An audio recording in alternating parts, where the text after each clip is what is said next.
Assalamualaikum warahmatullahi wabarakatuh. Selamat pagi semuanya. Pada kesempatan kali ini kita akan mempelajari tentang teknik pengambilan sampel. Nah, teknik pengambilan sampel itu sendiri digunakan oleh peneliti untuk menentukan narasumber dalam penelitiannya.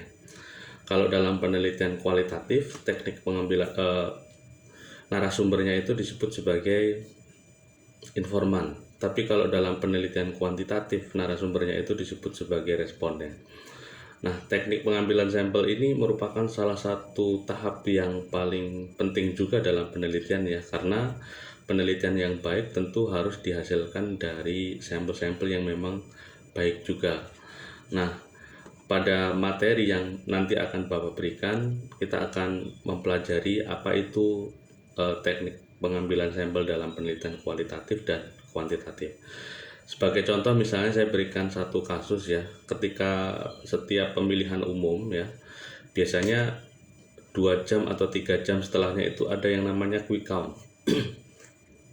Quick count adalah metode hitung cepat yang bisa memprediksi siapa yang akan menang dalam pemilihan umum itu.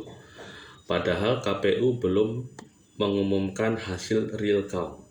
Tapi biasanya hasil dari quick count itu tidak jauh berbeda dengan hasil dari real count KPU. Padahal quick count itu hanya menggunakan metode sampling juga. Nah, kenapa bisa akurat? Karena memang dalam pengambilan sampelnya itu bisa mewakili semua populasi.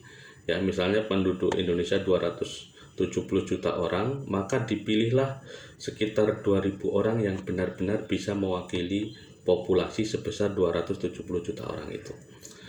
Nah, maka dalam hal ini peneliti harus punya ilmu yang cukup ya untuk memetakan kira-kira mana sampel-sampel yang memang benar-benar bisa mewakili populasi.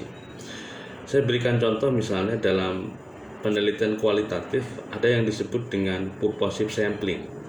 Ya, purposive sampling itu teknik pengambilan sampel bertujuan. Ya, seperti yang dulu saya gunakan ketika penelitian dalam skripsi itu purposive sampling. Jadi purposive sampling itu kita mengambil sampel dengan cara langsung menentukan siapa yang nanti akan jadi informannya. Karena kan dalam penelitian kualitatif kita butuh informan yang benar-benar bisa menjawab masalah-masalah yang ada dalam penelitian kita gitu. Dan kita butuh orang-orang yang tepat. Kalau dulu misalnya saya mewawancarai kepala Satpol PP, mewawancarai ketua-ketua LSM. Nah, itu teknik pengambilan sampel yang saya gunakan berarti purposive sampling. Karena ada pertimbangan-pertimbangan tertentu dalam memilih sampel itu. Tapi kalau dalam penelitian kuantitatif misalnya metode survei. Nah, survei kan butuh banyak responden ya. Nah, responden itu biasanya dipilih dengan cara random sampling. Kalau misalnya subjek penelitiannya bertingkat, maka yang dipilih adalah stratified random sampling. Ya, misalnya kita meneliti di satu sekolah ya, sementara di sekolah itu ada siswa kelas 10, 11, dan 12. Maka masing-masing dari tingkatan itu harus ada sampel yang bisa mewakili populasinya. Nah, itu disebut dengan stratified random sampling. Atau kalau misalnya yang menjadi subjek penelitiannya itu adalah kelompok yang memang ada klaster-klaster gitu ya, bukan lagi bertingkat tetapi kelompok-kelompok, maka setiap kelompok itu juga harus ada sampelnya. Nah, itu disebut cluster random sampling.